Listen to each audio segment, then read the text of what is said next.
Now I wonder, where in the hell can I get some ashes from?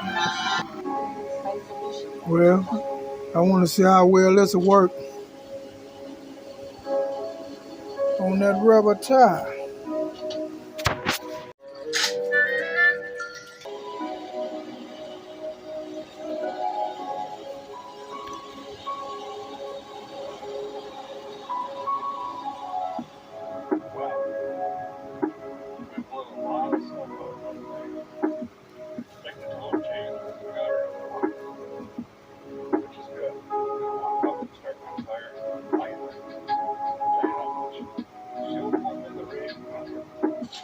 That's some good ass gel, I ain't gonna lie.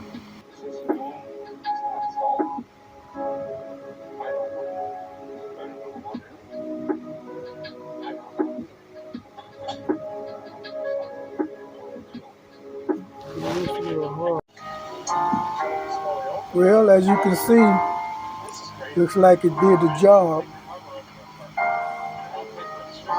Now I'll go right and see if it'll stay in there. Think it'll stay in that hole. It's a tight fit.